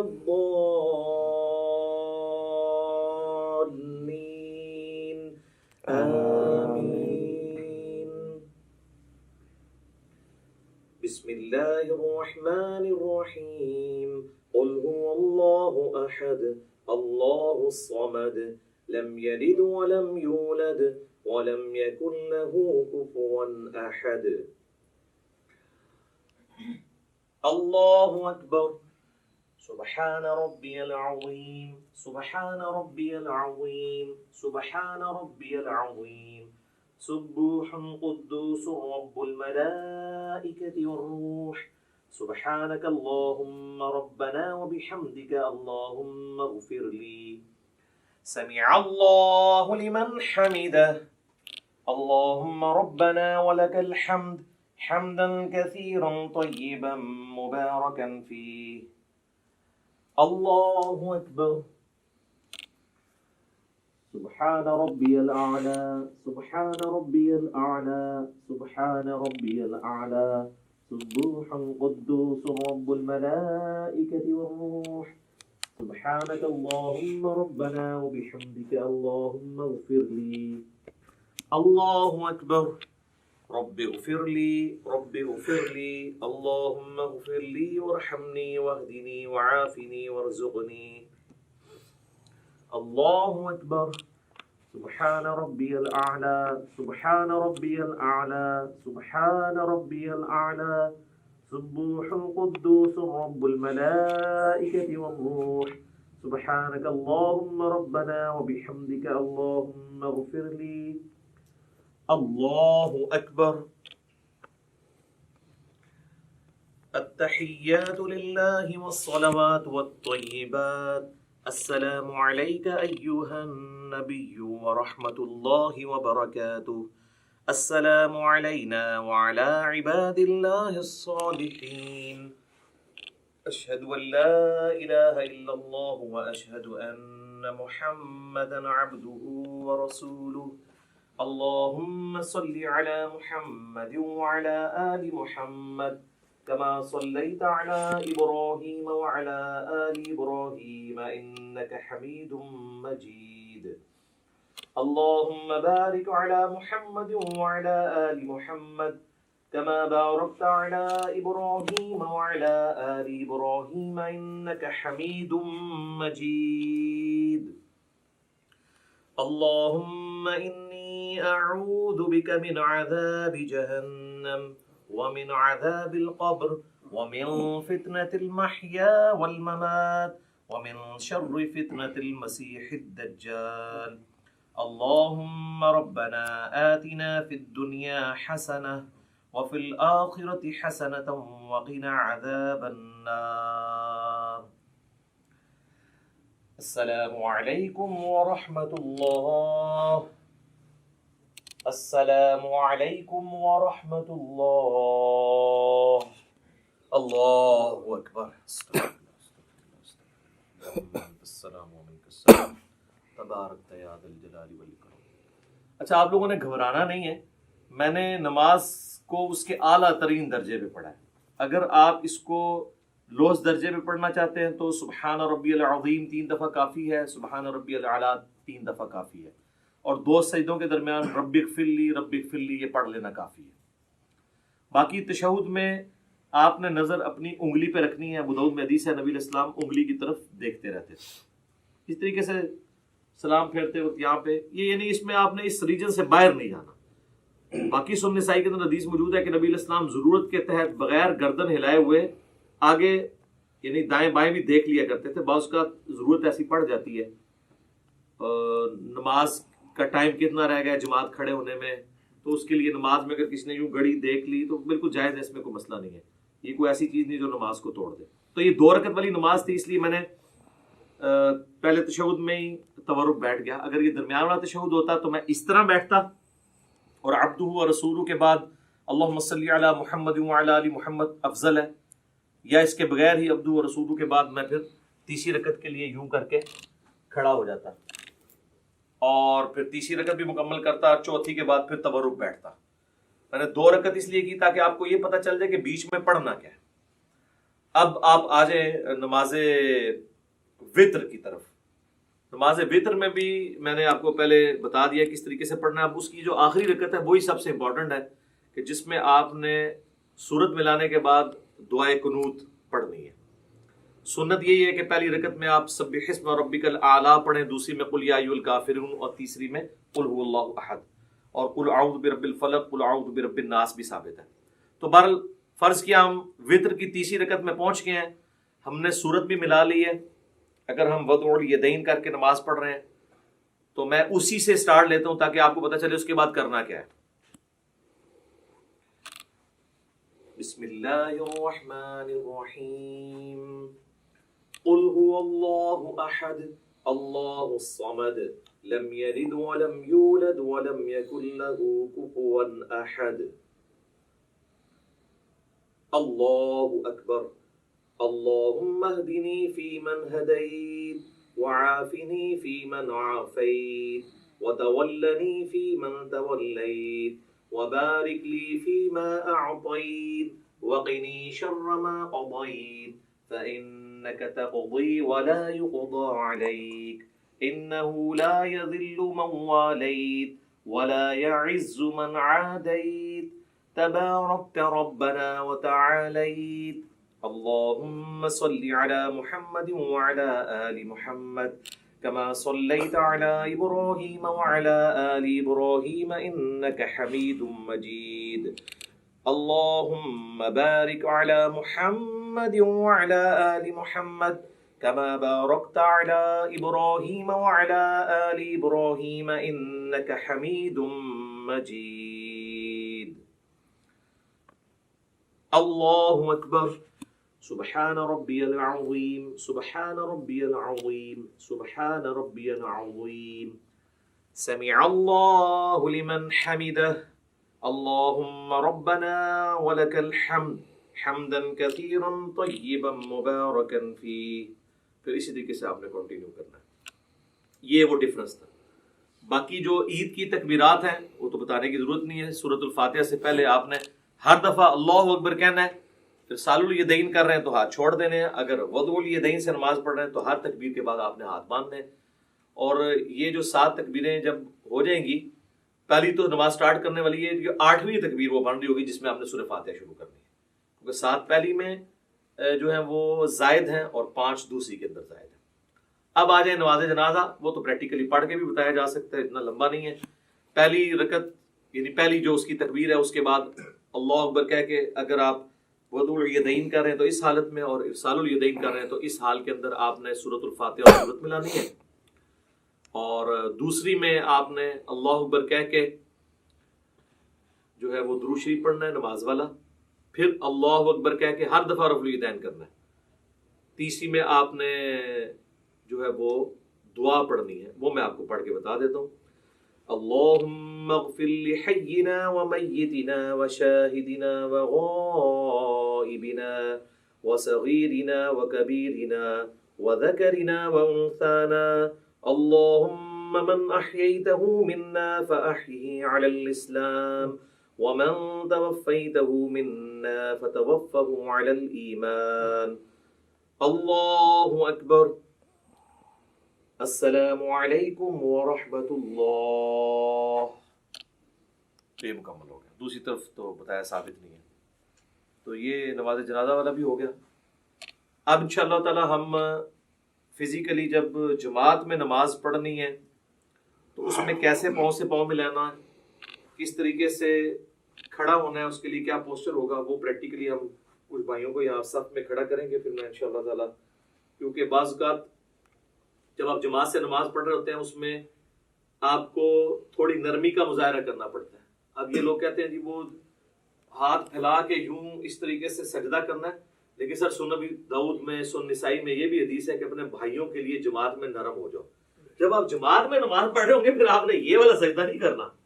ویسے آپ بے شک یہ بھی کر لیں، کوئی مسئلہ نہیں ہے، ٹھیک ہے، لیکن جب آپ جماعت میں ہوں گے تو آپ کوشش کریں گے کہ تھوڑے سمٹیں. اور اب اس میں اگر آپ کا یہ حصہ یہاں اپنے ساتھ لگ جاتا ہے کوئی مسئلہ نہیں. ایک چیز ہے جس کی مانت ہے کہ جو کونی ہے وہ زمین پہ نہ لگے، کتے کی طرح بچھانی نہیں ہے. اس کے علاوہ اگر کسی کا یوں مل جاتا ہے یا یہاں سے یہ بھی مل جاتا ہے تو کوئی اس میں مسئلہ نہیں ہے. حتیٰ کہ صحیح بخاری میں آتا ہے کہ جب مسجد میں رش ہوتا تھا صحابہ کرام کہتے ہیں ہم ایک دوسرے کی پیٹھوں کے اوپر سجدے کر رہے ہوتے تھے، اور اگر زمین گرم ہوتی تھی تو اپنی پگڑی کا پیچ جو ہے وہ آگے کر لیتے تھے تاکہ ماتھا نہ جلے. تو وہ اتنا کوئی ایشو نہیں ہے. ایون بخاری مسلم میں آتا ہے کہ نبی علیہ السلام نے قیام جو ہے اور رکوع جو ہے وہ ممبر کے اوپر کیا ہے، اور سجدے کے لیے ممبر کی سیڑھیاں اتر کے تو نماز پڑھی ہے. یہ فرض نماز کی بتا رہا ہوں، چونکہ ہمارے معاشرے میں ساری چیزیں معیوب سمجھی جاتی ہیں. تعلیم دینے کے لیے نہیں، فزیکلی آپ نے اس طرح نماز پڑھی ہے تو کوئی اتنا ایشو نہیں ہوتا. چھوٹی چھوٹی چیزوں کو مذاق بنایا ہوتا ہے. اس میں ہم آپ کو یہ بھی بتا دیتے ہیں جماعت کی نماز کو پریکٹیکلی کرنے سے پہلے کہ اگر آپ 2 بندوں کی جماعت کروا رہے ہیں نا تو یہ آپ بالکل ساتھ کھڑا کریں گے. یہ جو کہتے ہیں نا جی امام جو ہے اس طرح کھڑا ہو، نہیں، وہ تو واضح صحیح بخاری موجود ہے. حضرت عبداللہ ابن پنجے قبلہ رخ ہونے چاہیے. یہ ایڑیاں ملانے کے چکر میں اور یوں کرنے کے چکر میں یہ پنجے ڈسٹرب کرتے ہیں، یہ بالکل غلط ہے. پاؤں ملانے کا حکم ہے، ایڑی سیدھ میں کرنی ہے. ایڑی کبھی بھی اس طریقے سے نہیں مل سکتی ہے کیونکہ پنجے چوڑے ہوتے ہیں، پنجے ہی ملیں گے اور آپ قبلہ رخ سے تو نہیں آپ کمپرومائز کر سکتے. تو اس طرح بالکل برابر رکھنا ہے. نشانی یہ ہے کہ جو لیفٹ پہ کھڑا ہوگا وہ امام ہوگا. صحیح بخاری میں عبداللہ ابن عباس کہتے ہیں کہ میں نبی علیہ السلام تہجد کی نماز پڑھ رہے تھے تو میں آپ کے لیفٹ پہ آ کے کھڑا ہو گیا تو آپ نے مجھے کان سے پکڑ کے یوں یہاں لا کے کھڑا کیا تو نماز بھی نہیں ٹوٹی. یہ کہتے ہیں انگوٹھا ہل جائے نماز ٹوٹ جاتی ہے. تو دائیں طرف کھڑا کیا, اس میں یہ کئی الفاظ نہیں ہے کہ مجھے دائیں طرف تھوڑا سا پیچھے کھڑا کیا, بالکل صاف. یہ ملیں گے. اب آپ دیکھیں اللہ اکبر کیا کہ جب ہم, آپ بھی کریں اللہ اکبر, یہ ہاتھ باندھ رہے ہیں نا, اب انہوں نے بھی اپنے جسم کے مطابق کھولا ہوا ہے, میں نے بھی اپنے جسم کے مطابق. تو آپ دیکھ رہے ہیں کہ ہمارا شولڈر بھی جو ہے نا, یہ شولڈر سینٹر سے آگے کور کریں, شولڈر بھی مل رہے ہیں. اگر میں ذرا سا پاؤں زیادہ کھول دوں گا تو ہمارے شولڈر نہیں ملیں گے. آپ یہ دیکھیں میں آپ کو پریکٹیکلی کر کے بتاتا ہوں. یہ میں نے پاؤں کھولے نا تو اب یہ شولڈر دور ہو جائیں گے. پاؤں ملے ہوئے ہیں, پاؤں پہ زور ہوتا ہے شولڈر نہیں, اور بعض کا ایسا زور ہوتا ہے کہ اگلے کے پاؤں درد کرنا شروع کر دیتے ہیں. تو آپ نے درمیان میں یوں رکھنا ہے اسے. اس طریقے سے اللہ اکبر کہہ کے رکوع میں جائیں گے تو یہ ساتھ ہی رہنا ہے اس طرح, ٹھیک ہے جی. اور اب مسئلہ آئے گا جب ہم نے تورک بیٹھنا ہوگا. تو اب آپ دیکھیں جب ہم سمیع اللہ لمن حمدہ ربنا ولک الحمد کہہ کے ہم جاتے ہیں سجدے کے بعد, جب ہم تورک بیٹھنے لگیں گے نا, اگر ہم نے اتنا کھولا ہوا ہے نا, اگر میں تورک نہیں بیٹھوں گا یہ تورک کبھی بھی نہیں بیٹھ سکتے, کیونکہ یہ میرے اوپر ہی آگے گر جائیں گے, کیونکہ ایک اینگل پہ شفٹ ہوتے ہیں. تو آپ دیکھیں میں آپ تورک بیٹھنے لگوں یہ بھی بیٹھیں گے, یہ دیکھیں خود بخود اینگل سیٹ ہو گئے. اگر آپ ذرا دوسری طرح بیٹھیں, میں ایسے ہی بیٹھا رہوں اور اب آپ تورک بیٹھیں تو یہ میرے اوپر ہی آگے گریں گے. میں نے اب کیا نماز پڑھنی ہے؟ ایک بندہ بھی تورک چھوڑ دے. اچھا کئی لوگ وہ جماعت سے لیٹ ملتے ہیں, وہ کہتے ہیں ہماری تو درمیان والی رکعت ہے, ہم نے تورک کیوں بیٹھنا ہے؟ بھئی جب آپ امام کے پیچھے ہیں نا تو اب آپ اس جماعت کو فالو کریں. پھر یہ بھی پوچھ رہے ہوتے ہیں جی امام کی تیسری ہے ہماری دوسری, ہم رفع دین کریں یا نہ کریں؟ بھئی امام کر رہے تو آپ کریں گے, اس لیے کہ آپ اپنی پہلی رکعت میں تشہد بیٹھتے ہیں کیا؟ نہیں.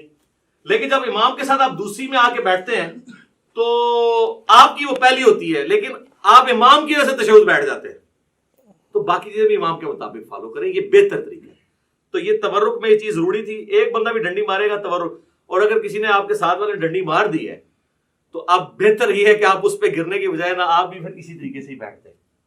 بھئی کئی لوگ پوچھ بھی رہے ہوتے ہیں کہ جی ہم موٹے ہیں تورک نہیں بیٹھ سکتے, نماز ہو جائے گی میرے بھائی اگر کسی کے لیے. میں نے تو بڑے بڑے موٹے لوگوں کو بھی دیکھا ہے, بل وہ پھر تورک تو ایسا بیٹھتے ہیں دو بندے نا تورک ملتے نے ہو نال تسی بیٹھ جاؤ تو ان کو بالکل لحاظ نہیں ہوتا کہ ادھر والے کا کیا بن رہا ہے ادھر والے کا کیا بن رہا ہے. تو بہت موٹا بندہ ہے, موٹاپا ویسے پسند بھی نہیں ہے نا, اسی لیے پسند نہیں ہے.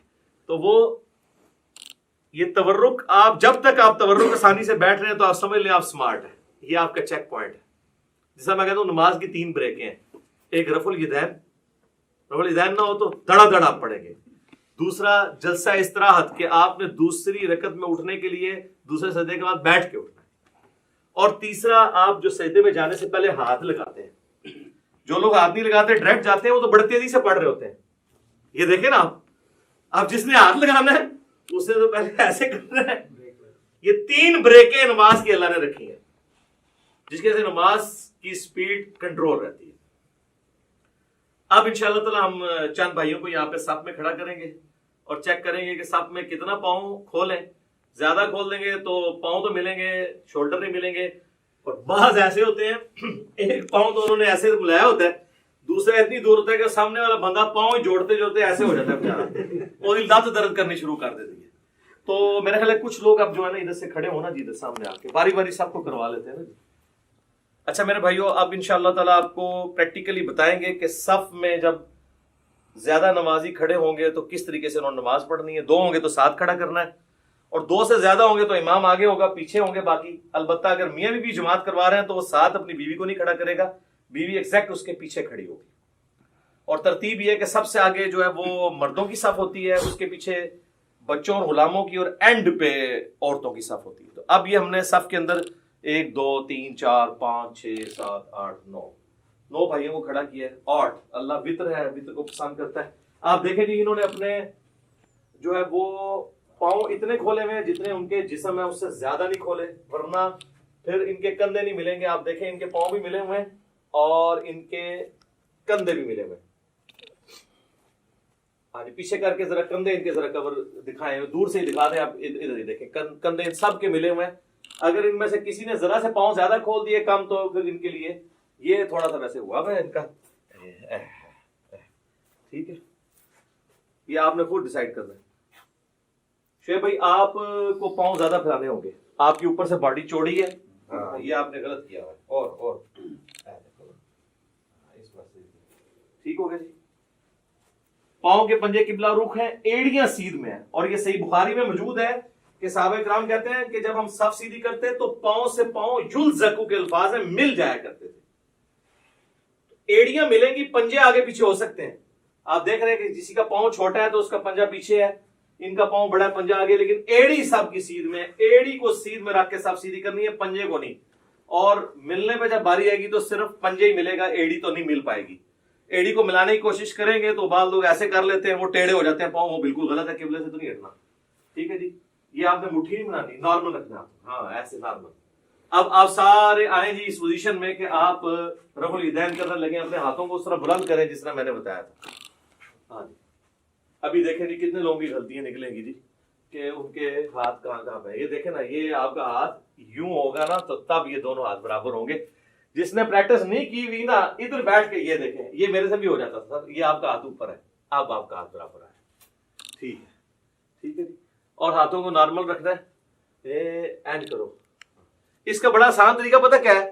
یہ دیکھیں جی، آپ نے پریکٹس کرنی ہے نا تو آپ یوں ہاتھ رکھیں اور اس کے بعد ہاتھ کو یہ پیچھے لے کے، تو پھر آپ سیدھا یعنی دیوار کے ساتھ پریکٹس کریں گے تو آپ کی پریکٹس بنے گی. ٹھیک ہوگا جی، ٹھیک ہوگا. اللہ اکبر. اب ہاتھ باندھ لیں. ہم وضع الیدین والی پہلے مثال سامنے رکھتے ہیں، اور ہاتھ جو ہیں وہ ٹھیک ہے. ویسے بعض لوگوں کی انگلیاں یہاں سے لٹکی ہوئی ہیں، بعض کی نہیں ہے. ٹھیک ہے، اس میں کوئی نہیں، جہاں آپ کو آسانی ہے وہ آپ کریں، کوئی مسئلہ نہیں ہے، یہ کوئی اتنا مسئلہ نہیں ہے. اور یہ آپ کا کیسے ہو گیا جی؟ ایسے اس کو اگر آپ یوں کر لیں تھوڑا سا تو آپ کو آسانی ہوگی. یہ ٹھیک ہوگا جی، بالکل ٹھیک ہے، جہاں آپ کو آسانی ہو. زبردست، ماشاء اللہ تعالیٰ. اور اگر آپ دوبارہ سے آپ تکبیر کیا کہ ارسال الیدین کریں تو کیسے کریں گے؟ آپ اللہ اکبر کہیں، اللہ اکبر. ارسال الیدین کریں گے تو نارمل ہاتھ یوں چھوڑیں گے آپ، جہاں پہ آپ کو آسانی سے جہاں پہ چھوڑتے ہیں. اگر آپ نے یوں کر کے نماز پڑھا نہیں ہے. ٹھیک ہے جزاک اللہ. اچھا، یہ آگے کیوں ہے آپ کے ہاتھ سائڈ پہ کیوں نہیں ہے؟ ایک دوسرے کے ہے، دیکھو نا. چلے جہاں پہ آسانی سے آ گئے. ٹھیک ہے جی. اب آپ نے اللہ اکبر کہہ کے رکوع میں جانا ہے، رفع الیدین کریں اور رکوع میں جائیں سارے. اللہ اکبر. ہاں جی، اب رکوع میں پتہ چلے گا جی کس کس کا. ٹھیک ہے، ماشاء اللہ جی، ساروں پہ ٹھیک ہے، زبردست. ادھر سے شروع کریں تو پتہ چل جائے گا. یہ آپ شیشے میں پریکٹس کی ہوگی تو ٹھیک ہوگا. تھوڑا سا پیٹ جو ہے نا یہ ایسے بس ٹھیک ہے، آلموسٹ ٹھیک ہے. اور انگلیاں پھیلی بھی، گھٹنے کو مضبوطی سے پکڑنا ہے. اور نہ میر صاحب یہ آپ یہ سیدھی کریں، ایسے کونی بالکل سیدھی ہونی چاہیے، تو تب یہ آپ کی گردن سے آئی، یہ آپ بالکل ٹھیک ہو گیا. یہ بالکل تنی بھی ہو کمان کی طرح، جس طرح ابو داؤد میں آتا ہے کہ کباغ کی ڈوری جس طرح تنی آتی تھی، بالکل سیدھی. ٹھیک ہے جی. آپ کو یہ پرابلم ہے جی اس طرح کرنے میں، گھٹنے کو پکڑنے میں، ایسے ایسے یہ ایسے کر کے پکڑیں گے، یوں کر کے. ٹھیک ہے جی. سمیع اللہ لمن حمدہ. ٹھیک ہے، اللہم ربنا ولک الحمد. ٹھیک ہو گیا. اور اس کے بعد اب آپ اللہ اکبر کہتے ہوئے، میں نے اللہ اکبر کہنا تو آپ نے سجدے کی طرف جانا ہے، پہلے ہاتھ لگاتے ہوئے. جی اللہ اکبر. ٹھیک ہو گئی. اچھا، ابو داؤد میں ایک حدیث ہے کہ نبی علیہ السلام کی جو ہاتھ ہے نا، ہتھیلیاں، وہ کانوں کی سیدھ میں بھی چلی جاتی تھی. یعنی آپ اس کو کندھے سے آگے بھی لے کے جا سکتے ہیں. بعض لوگ کہتے ہیں جی ماتھے سے آگے نہیں انگلیاں جانی چاہیے، کوئی مسئلہ نہیں، جا سکتی ہیں. بس بہتر طریقہ وہی ہے جس طریقے سے آپ لوگوں نے کیا ہوا ہے. اب آپ دیکھیں، اب آپ چوڑا سجدہ نہیں کر سکتے، آپ لوگوں کے آپ کو ایک دوسرے کو اکاموڈیٹ کرنا پڑا ہے، تو نماز میں اسی طریقے سے کرنا ہے. اور پیچھے سے ایڑیاں سب کی جڑی ہوئی ہیں جی. ہاں جی، ایڑیاں بھی دیکھنی ہے اور پنجے قبلہ رخ ہونے چاہیے. ٹھیک ہے، ٹھیک ہے، جزاک اللہ، بہترین. اب میں اللہ اکبر کہوں گا تو آپ نے جلسے بیٹھنا ہے. اللہ اکبر. دایاں پاؤں کھڑا کیا اور بایاں بچھا لیا. ٹھیک ہو گیا جی. اب اس میں دیکھیں کوئی نہیں، آپ دو سجدوں کے درمیان نہیں انگلی اٹھانی، انگلی تھلے رکھو. ہاں، اینج رکھنا ہے نارمل. اور آپ گھٹنوں تک بھی رکھ سکتے ہیں، گھٹنوں سے آگے بھی، جہاں آپ کو آسانی، اس میں کوئی نہیں ہے. اور نارمل رکھنی ہے انگلی، نہ ایسے جوڑنی، نہ ایسے. سجدے میں بھی میں نے بتایا نہ جوڑنی، جو نارمل ہے. اچھا، اب ہم نے دوسرا سجدہ کریں اور پھر اس کے بعد آپ سب تورک بیٹھیں، کیونکہ اس طرح تو آپ بیٹھ جائیں گے، تورک بیٹھنا ہے. اب اللہ اکبر کہوں گا، دوسرا سجدہ کریں. اللہ اکبر.